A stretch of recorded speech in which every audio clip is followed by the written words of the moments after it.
What's going on? What's going on, lovely people? It's your guy Tyrus Ray, man. Checking in with you. I got a very special guest for us today, man.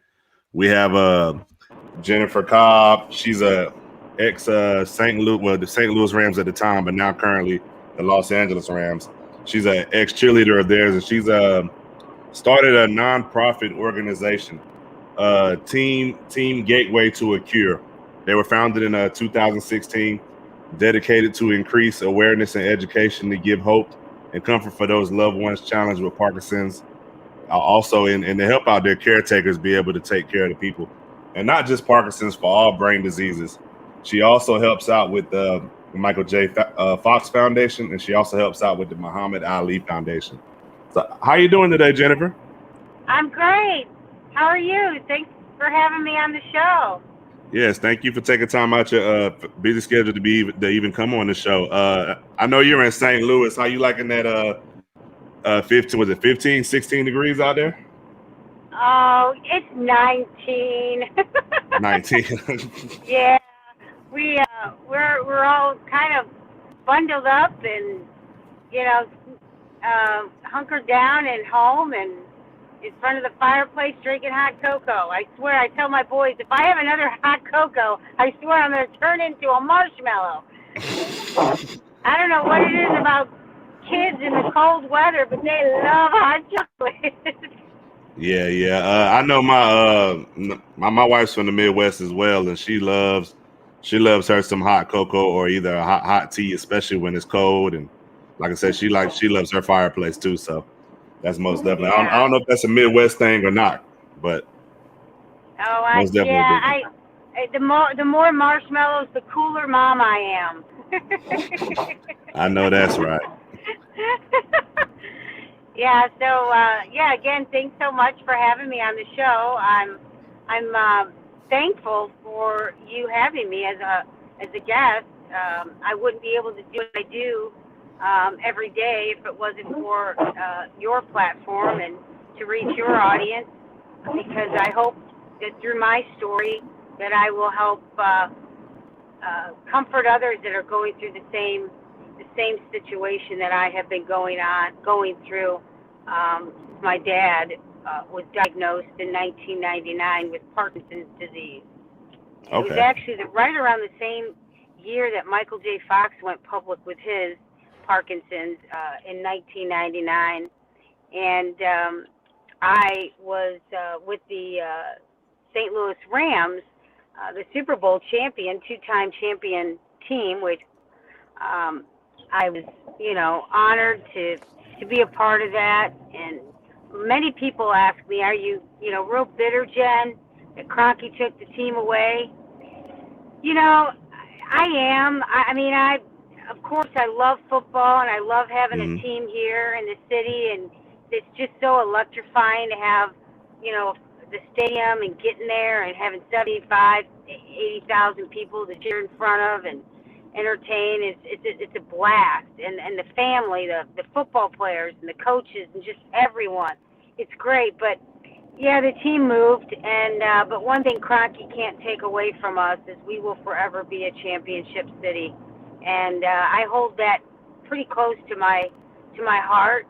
And with that, coming off the NFL field, that I used my platform to start Team Gateway to a Cure. And you can go online and look at the website. We're actually getting ready to relaunch it in a few weeks. It's going to have a totally different look. We're going to be offering all kinds of videos that caregivers can actually watch to help them in the home.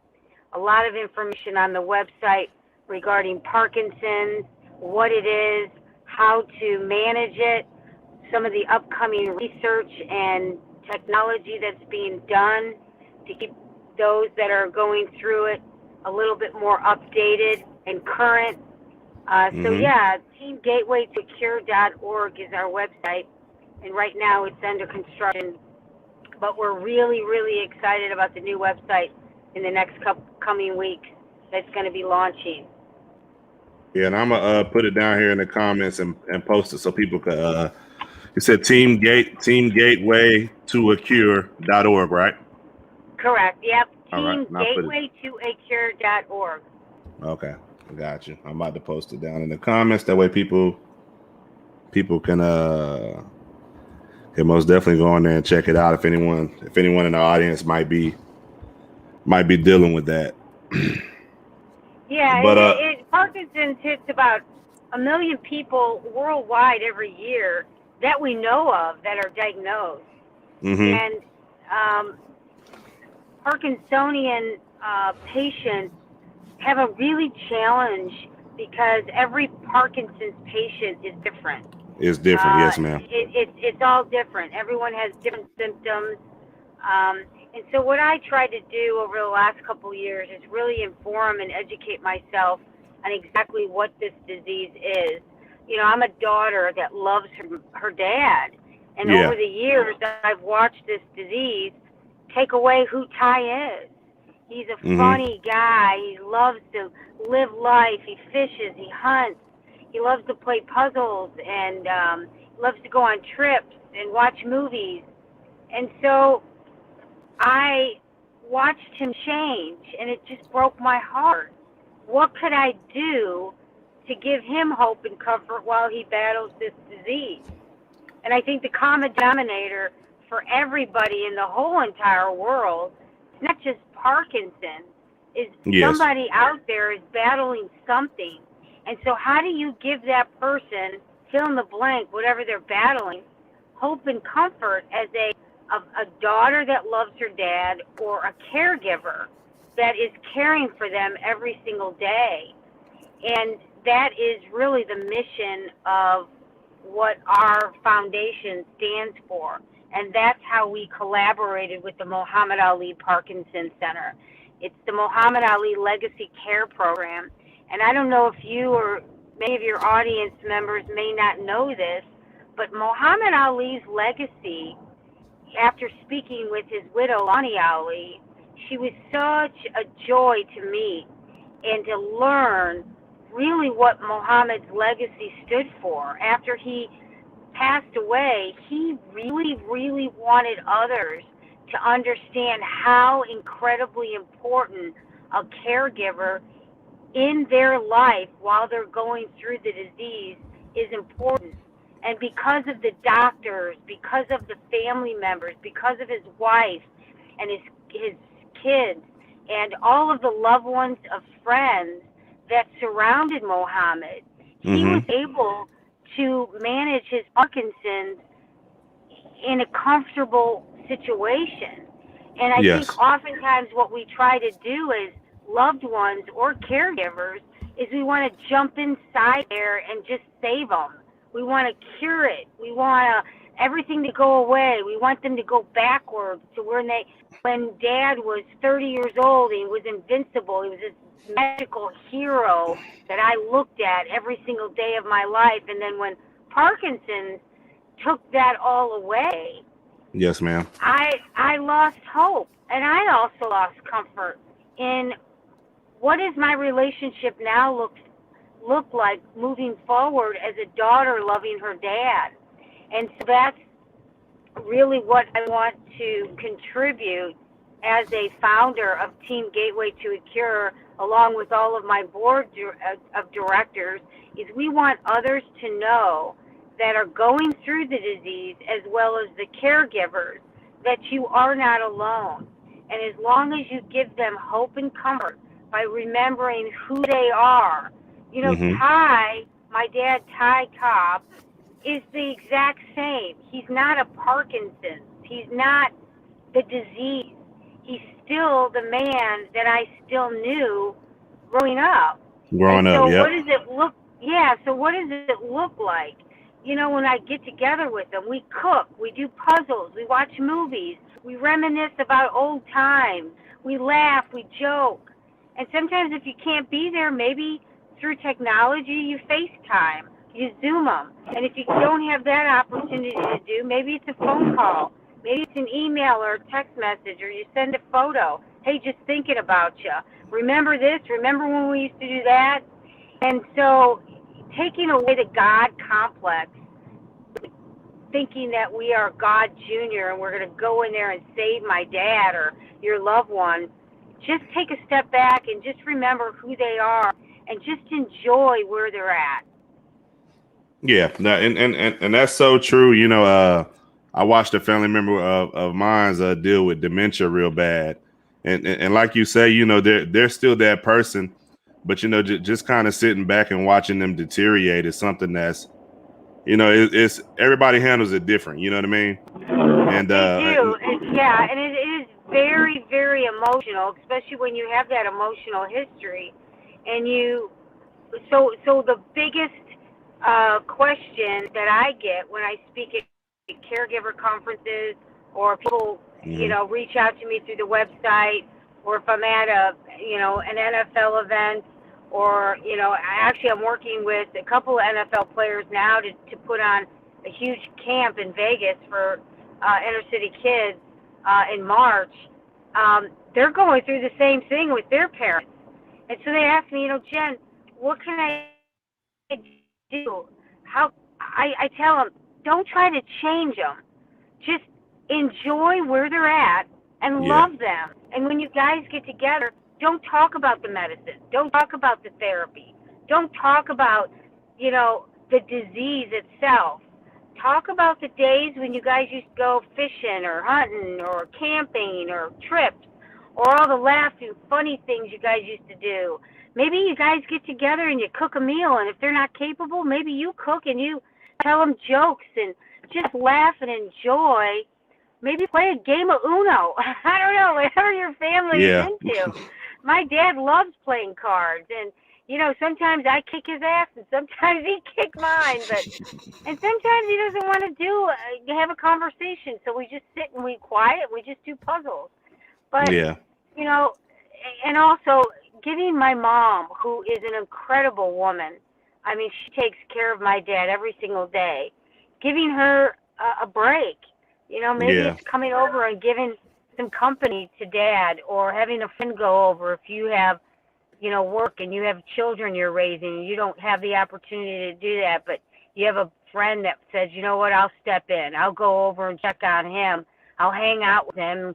Him and I will do some dude talking, while your mom maybe needs to go to the grocery store, or maybe she wants to get, you know, run some errands, or hang out with a girlfriend, have some hot cocoa.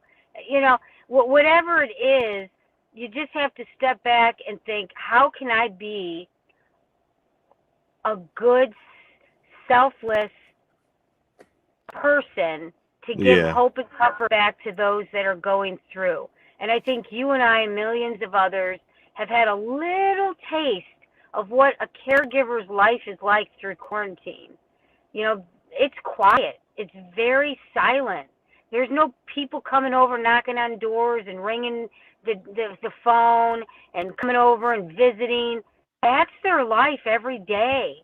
You can kind of get an idea of how isolating, and they have depression and they have anxiety and frustration. And so now the insurance companies are recognizing the caregivers as the second patient. And where do they go for their support groups? Where do they go?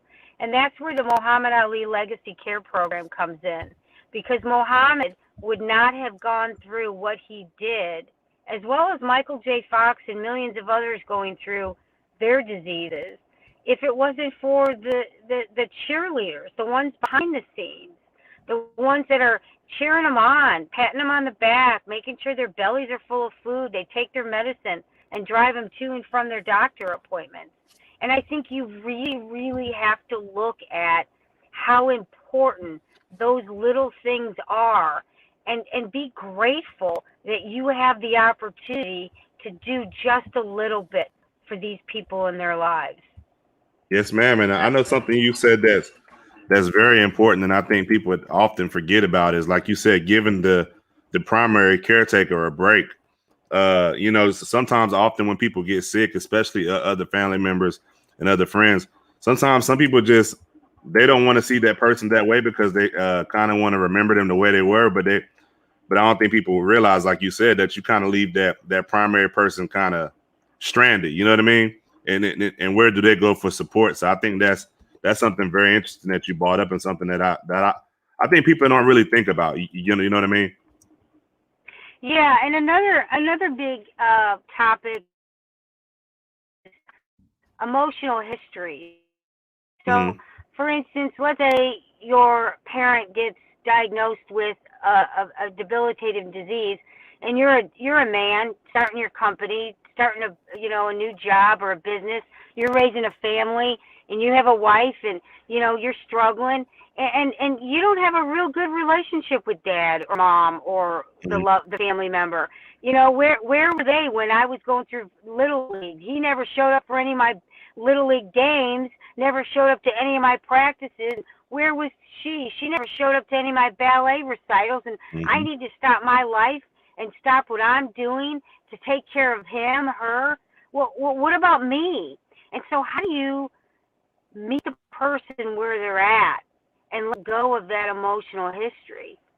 And so, Yeah, yeah, oftentimes, that's important. what I try to recommend is that person is not the same person they were when they were raising you. It's a Yeah, different man. It's a different woman. And they're battling a deadly disease that's debilitating them.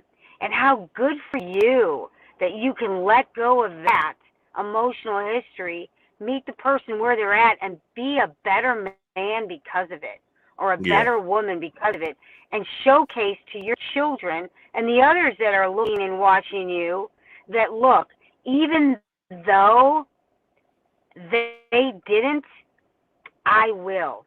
And you should be really, really grateful that you are that kind of a person, that you can hmm, let go of that history, that emotional history that wasn't so good. You can let it go, put that chapter, close the book and leave it on the shelf and never have to open it again and start a new chapter, a new relationship, and be grateful that you get a second chance.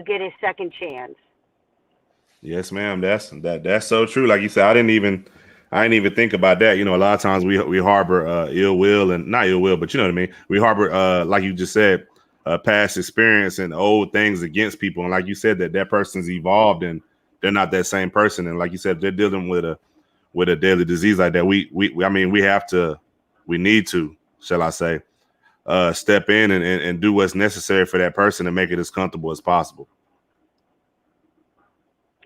So, Absolutely. Yep. I definitely do agree with you there. And I mean, you dropping some jewels, because I know a lot of times people don't really think that. Oftentimes we think about ourselves so much, but when that person's sick, it's important that we take that person best interest into heart. You know what I mean?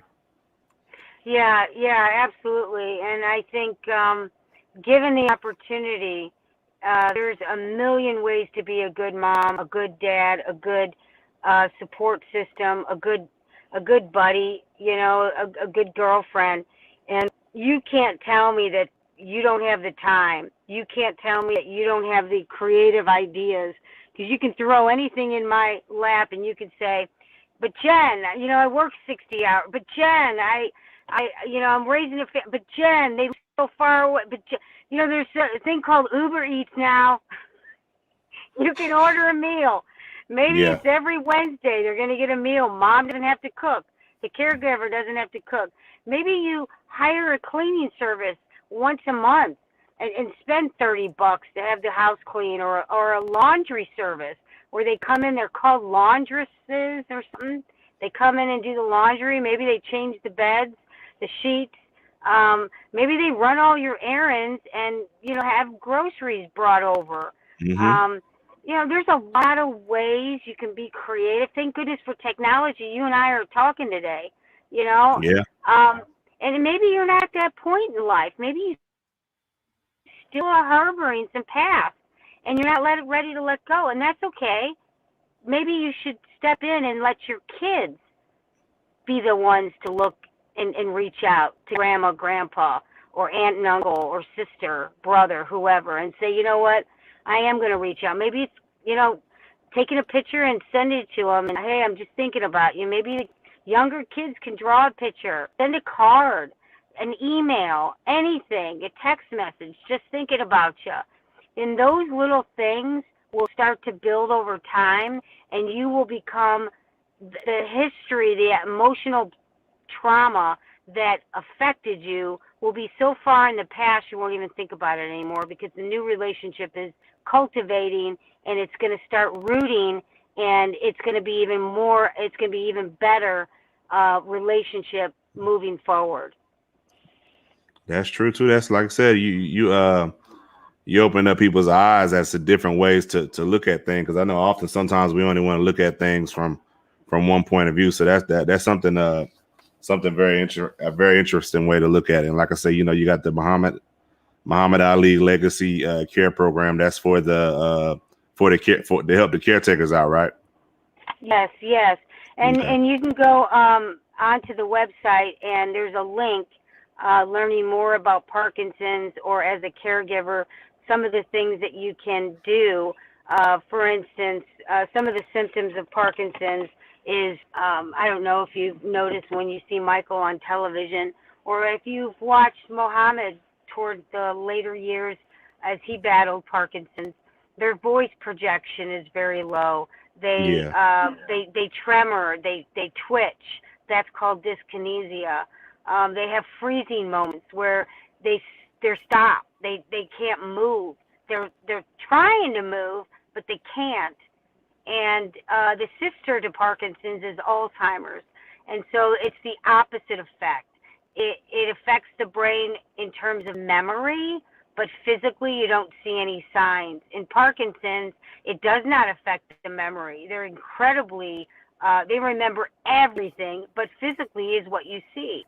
And so as a caregiver or somebody in the home that is caring for someone going through this disease, it's really important that you understand how to manage the person when they have a freezing moment, or if they have a lot of dyskinesia, or if they have a lot of tremors, and how do you feed them? How do you manage them throughout the home?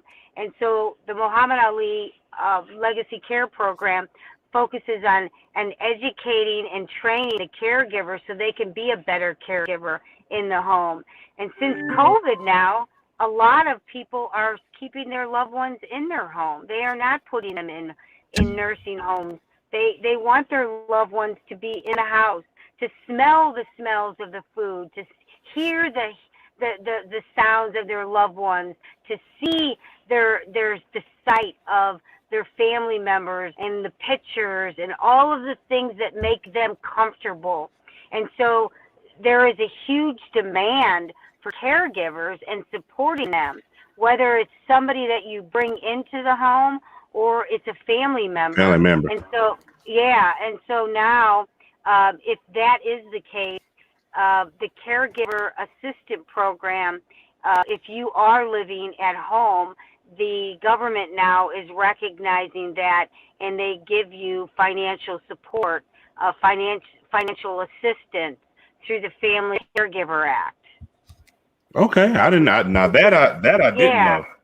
I didn't know that. And it was signed in years ago. And so, if you are a low-income senior, or you live in you don't have the means to take care or to pay for a caregiver, and you still have to work, you can forego your job, and you can get paid in the home to care for your loved one. Wow, I did not know that. And they give you financial assistance, yes. That's something great, because like you said, a lot of times it puts people in situations where they're financially, they can't afford to leave their job, like you're saying, or they have to go down to a lesser job so they can't take care of their family member. And I think that's important that service is offered. You know what I mean? Yeah, so for instance, if you were an adult child and mom or dad or grandma and grandpa was sick, and dad still needed to work, you could actually live there at the house and give them, a number of hours to go to work as you care for that family member. And then when they come home from work, they have still having some income, but you would get paid as a caregiver. And so, well, Jen, I didn't go to college for it. I don't know. It's okay. You don't need to. And that's the brilliancy of Team Gateway to a Cure. and the Muhammad Ali Legacy Care Program. There's videos, there's classes, there are virtual Zoom classes that you can to watch, and how to manage the person in the home, how to prevent falls, how to feed them, how to bathe them, how to change sheets, how to maneuver them all around the home, and making sure that they're safe. And so I am just tickled to death over this, because how great of an opportunity, if you were in that situation, that you got to spend a little bit more time with your loved one while they battle this disease, but also educate yourself. Mm-hmm. You're not there to save that's them, great. but you want to comfort them while they go through it. Yeah, that's great. Like you said, man, that you're able to, you have a company that's offering that assistance, that's teaching you classes, that's educating you to be able to take better care of your loved one. Because who better to take care of your loved one than you? You know what I mean? Yeah, absolutely. So I most definitely think that's a great thing. I got the Family Caregiver Act. We have the Muhammad Ali Legacy Care Program. We have the Michael J. Fox Foundation. We have the Muhammad Ali Parkinsons Center. We also have the Team Gateway to a Cure.org, and then we have the Muhammad Ali Foundation. So I mean, we have a lot of things that people need to go ahead and look up, man. I mean, this Team Gateway to a Cure.org, they're doing a lot of great things. And if you have like you said, it's not just Parkinson's. It's a lot of you can tell them a lot of other different brain diseases that you also deal with too. I know you said ALS, MS, Alzheimer's, Lewy body, dementia, concussions. You know, one of my best friends in the whole entire world is Richard Pryor Jr. And he is the son of Richard Pryor. And Richard Pryor was, as we all know, one of the funniest men in history, according to Rolling Stone, a comedian. And he battled a brain disease of MS.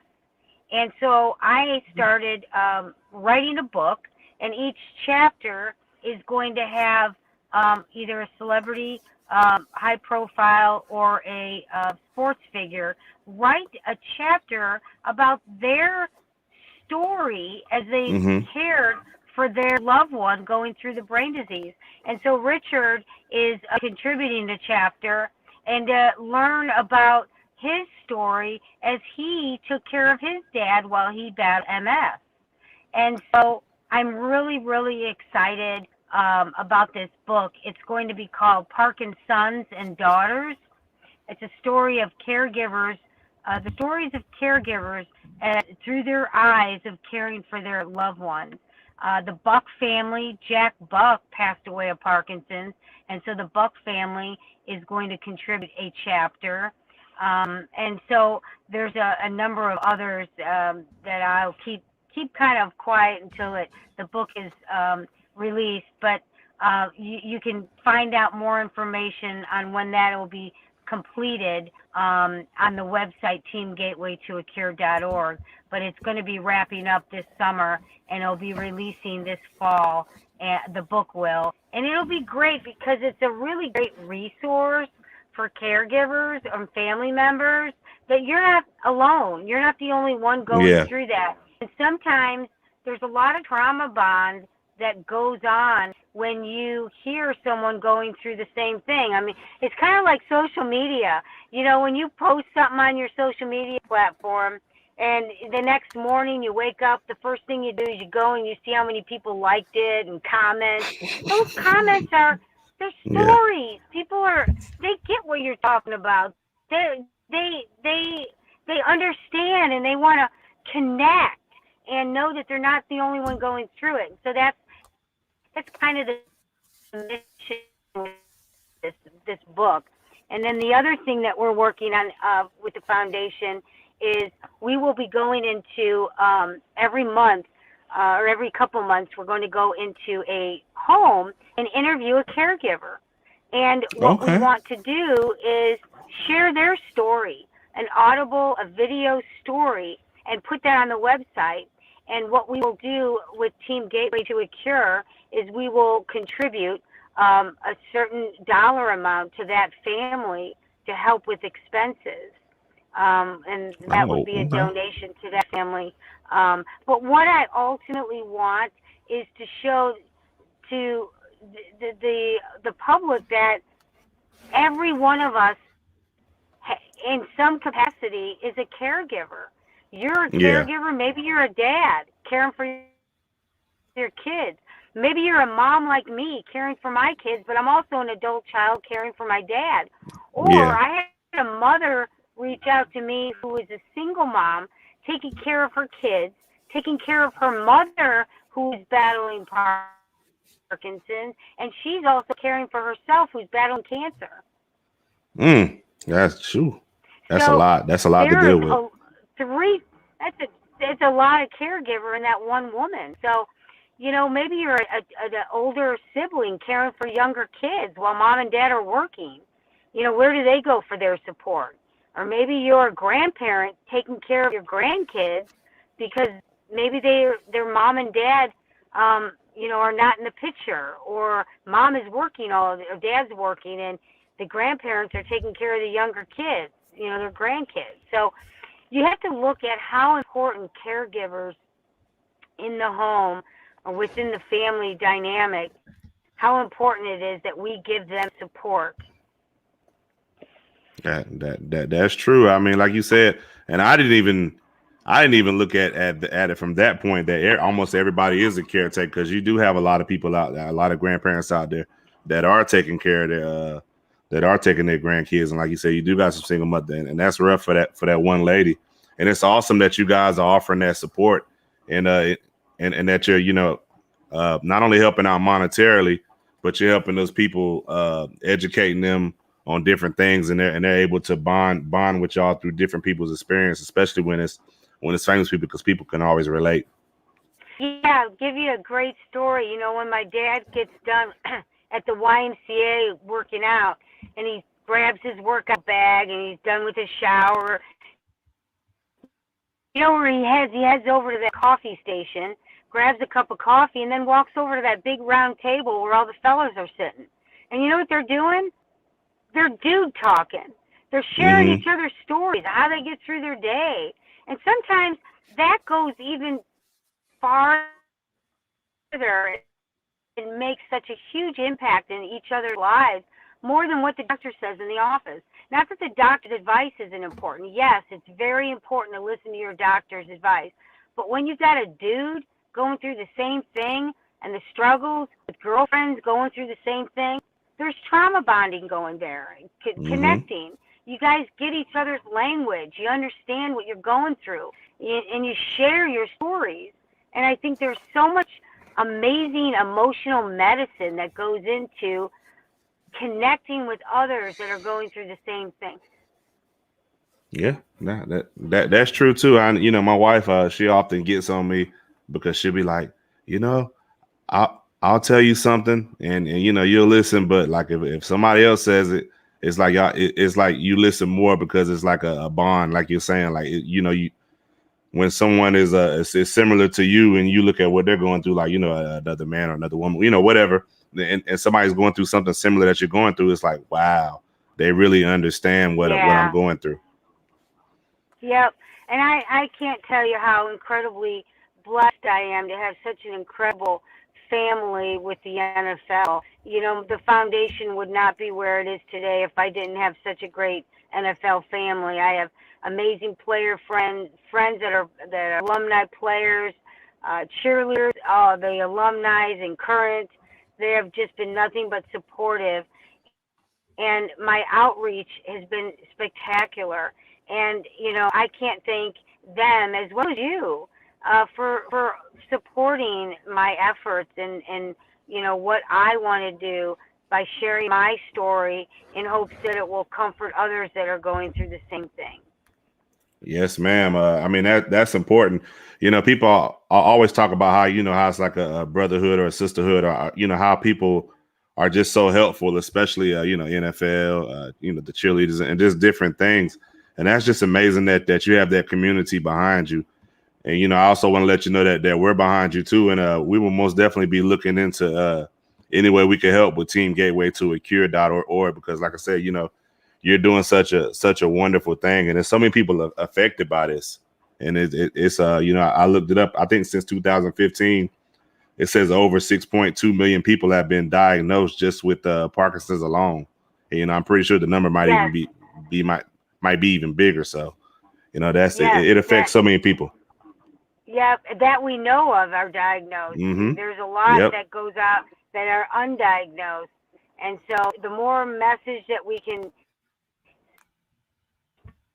there and get out there and let people know that they're not alone, the good for us, good for me, good for you, and good for us being able to share our stories with millions and millions of people all over the world.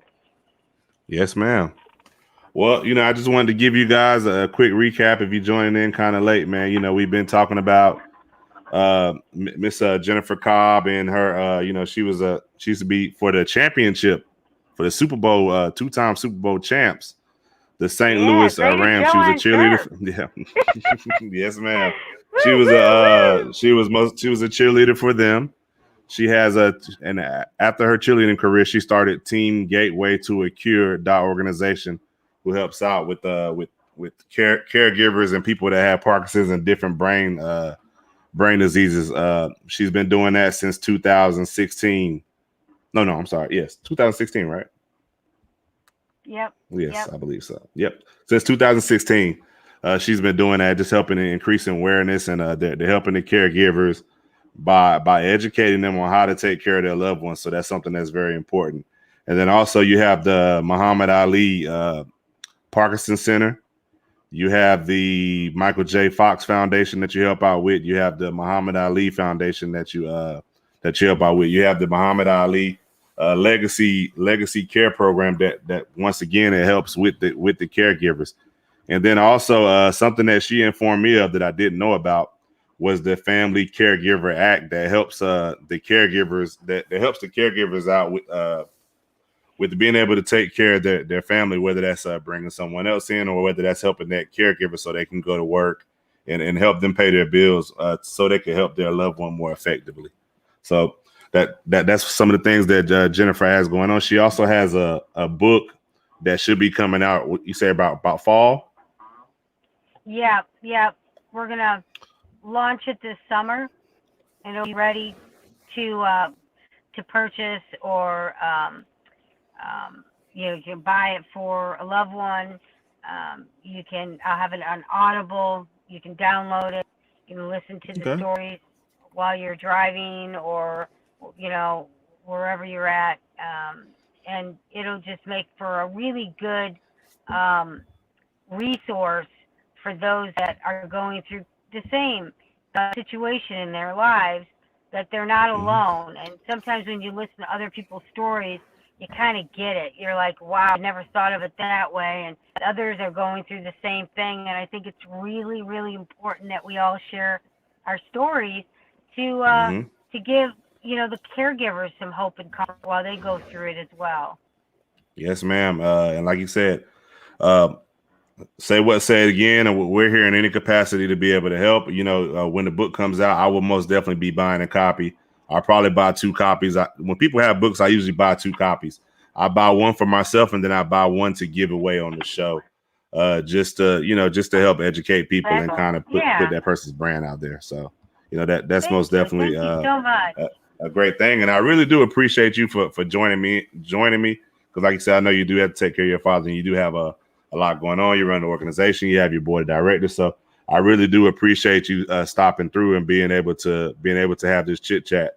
And I learned so much just in this one conversation. I know I'll learn even more when I go through, look at the website, when I read the book, and different things. And if anybody's out there dealing with this, what's the way that people could get in contact with you through the website, Team Gateway to a Cure.organization? Yep.